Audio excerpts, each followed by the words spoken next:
Have you ever sat down, watched a show or an anime and thought, why is the villain so appealing? Now, how they do this is they give the character 4 key features. They make them charismatic, they also make them relatable and competent. And sometimes they'll spend more time on the villain than they actually do the protagonist. They do this a lot, especially in a show called One Punch Man, where they focus a lot on Garou's character, who is the main villain. Now, Garou is a character you could say is an anti-villain. I'll put the anti-villain traits up on screen. They're the type of people who want to accomplish good things, but they go about it in the wrong way. That's also something all the characters we're going to explain in this video contain. They're all basically anti-villains or anti-heroes, and that's what makes them so compelling. You don't want a character who's just pure evil. I mean, sure, it'd be fun, but they won't have much character to them. That's why they make them anti-heroes or anti-villains, because it kind of makes their goals more complex and realistic. So the reason Garou is appealing as a villain is because he actually has relation to some of the heroes. Like, for example, Bang was his old master before he wrecked the dojo. And after that, he kind of turns into a wandering villain where he goes around and kills heroes. And Garou's whole goal is so everything's equal. Like, his whole thing is equality. Like, he's not a villain and he's not a hero. He's kind of in between. He's that anti-hero. Another reason people might also root for him is because he is an underdog in the story. If you don't know what that means, I'll put it up on screen now.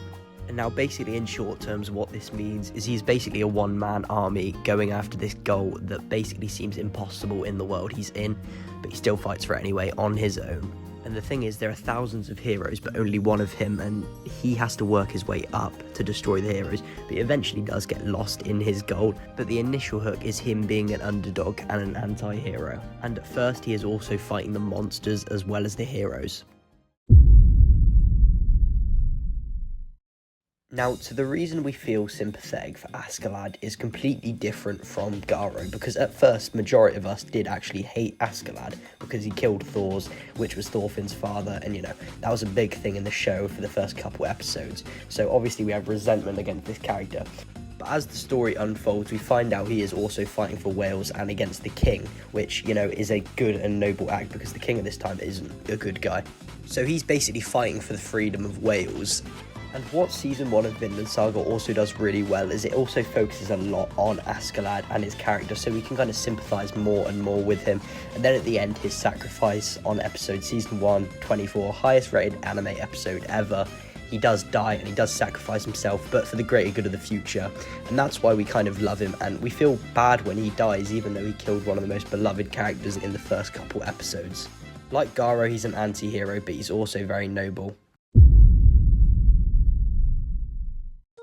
If you don't know, Light Yagami is the protagonist of the series Death Note. I've done a lot of videos on him before, but the reason we do like him is because he kind of does the opposite that Askeladd does.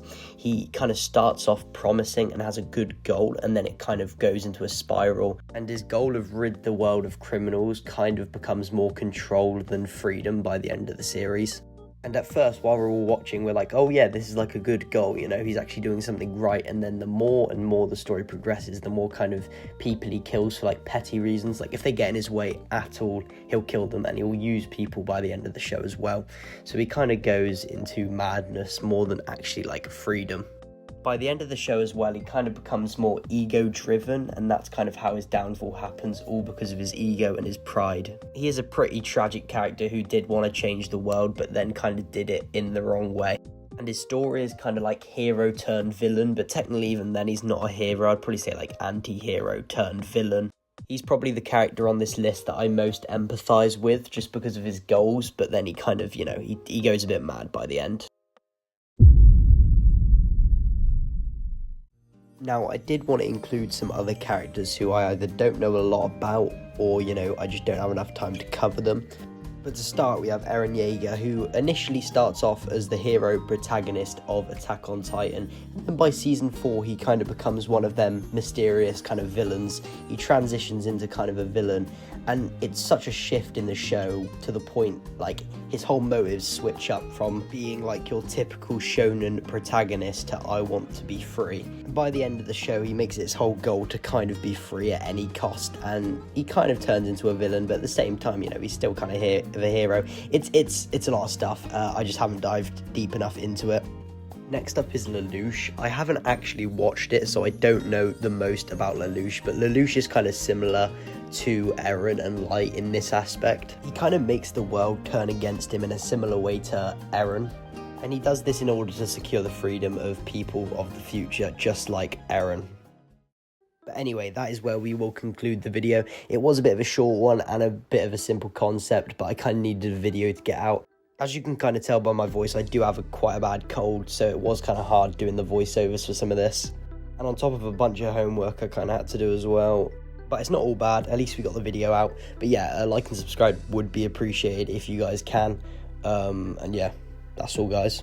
Thanks for watching.